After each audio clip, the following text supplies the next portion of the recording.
Nous sommes en compagnie de Catherine Trickey, la mairesse de Brownsburg-Chatham, pour parler du fait que le directeur général de la municipalité a quitté ses fonctions, a remis sa démission. Il y a eu une séance extraordinaire le 20 avril pour l'annoncer. Qu'est-ce qui explique ce départ de M. Hervé Rivet de la municipalité de Brownsburg-Chatham à titre de directeur général? M. Rivet a reçu une offre d'une autre ville de la province qui ne peut pas refuser. Une offre vraiment intéressante. Nous sommes heureux pour lui qu'il accepte ce poste. Nous sommes tristes de le perdre, mais pour lui, c'était inespéré. Alors, c'est pour ça qu'il est parti. Il n'y a pas d'autre raison que ça. D'accord, parce que ça pouvait sembler quand même curieux de l'apprendre en séance extraordinaire. Il n'y a pas eu de communiqué de presse avant 3 jours après l'annonce qu'il quittait la municipalité. Donc, on pouvait se poser des questions là, sur les raisons derrière son départ. Ben, je peux vous dire que la pandémie, là, on n'est pas au bureau, tu sais, on a de la misère à se coordonner. Fait que mais il n'y a eu aucun... il n'y a pas eu de sous-entendu dans ce départ-là. C'est clair. C'est clair. Nous étions très, très, très satisfaits de M. Rivet. Et puis, on veut qu'il soit heureux, alors il va être heureux. Oui, ça va. Et il quitte à quel moment exactement? Le 3 mai. Le départ le 3 mai. Oui. Oui, parce que vous avez annoncé aussi par le biais d'un communiqué de presse qu'il y avait déjà un remplaçant. Donc, est-ce que ce poste a été affiché à l'interne? Non, ça aussi, c'est particulier. On avait le candidat idéal juste dans notre boîte ici. Le conseil était unanime, nous étions unanimes que c'était lui. La ville connaît un développement, la ville de Brownsburg-Chatham connaît un développement économique, construction, les permis de construction, c'est inouï, c'est unique dans l'histoire de la ville de Brownsburg-Chatham. Puis le département d'urbanisme est comme à la base de tout ça, là. Les permis de construction, là, ça a quadruplé, c'est incroyable. Alors, je pense que nous sommes tous convaincus que c'était le geste à poser, c'était la personne à mettre dans ce poste-là. Et là, on parle de Jean-François Brunet, Oui. qui est le directeur du développement et de l'aménagement du territoire à Brownsburg-Chatham. Donc, vous lui avez offert le poste, c'est ce que j'en comprends? Oui, exactement. Ça s'est réglé assez rapidement, d'ailleurs. Oui.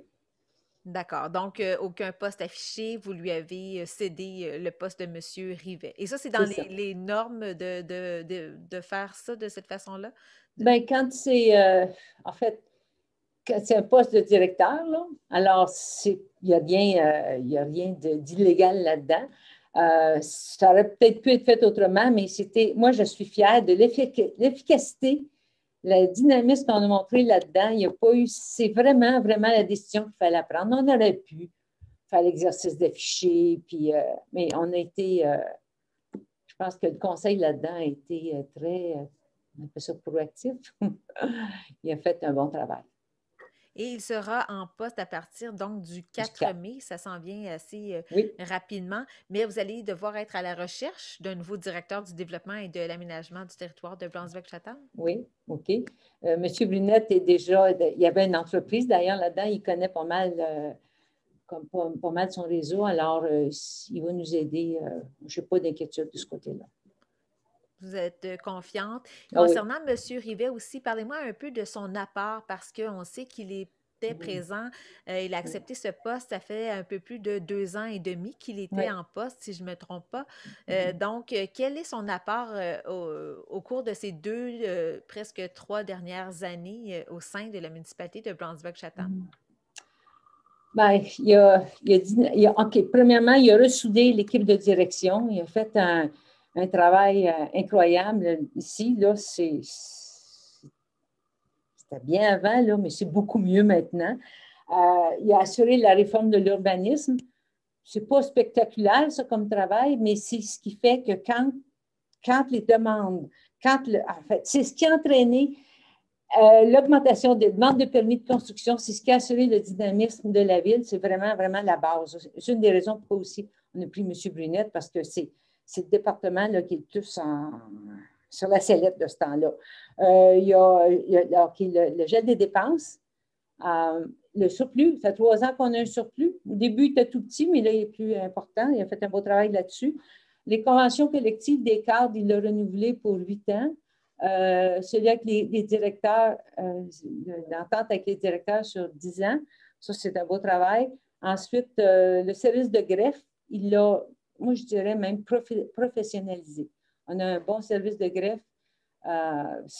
Puis en plus, il a travaillé, moi je rajoute, il a travaillé très, très fort pour la construction de la Maison des citoyens. Ce n'est pas fait encore, il y a eu beaucoup d'événements, il y a la pandémie et tout ça. D'ailleurs, je l'ai invité ce matin officiellement pour l'inauguration de cette bâtisse-là. Ça va être dans quelques années, j'ai l'impression, parce que c'est pas, les coûts de construction sont énormes. C'est un monsieur qui a donné je pense, le goût à la ville de se développer. Il nous a apporté un souffle nouveau. Moi, quand il est arrivé ici, je me suis dit, oui, de chanceux si on le garde 2 ans parce qu'il était tellement bon. Et là, il s'en va. On a Jean-François qui va le remplacer. Et puis, j'ai confiance dans la continuité. Ça va être excellent. Ça va très bien aller. Le service des communications de la municipalité de Brunswick-Chatham a informé la TVC d'Argenteuil qu'Hervé Rivet n'accordera aucune entrevue sur le sujet et qu'il agira à titre de directeur général de la ville de Saint-Lazare.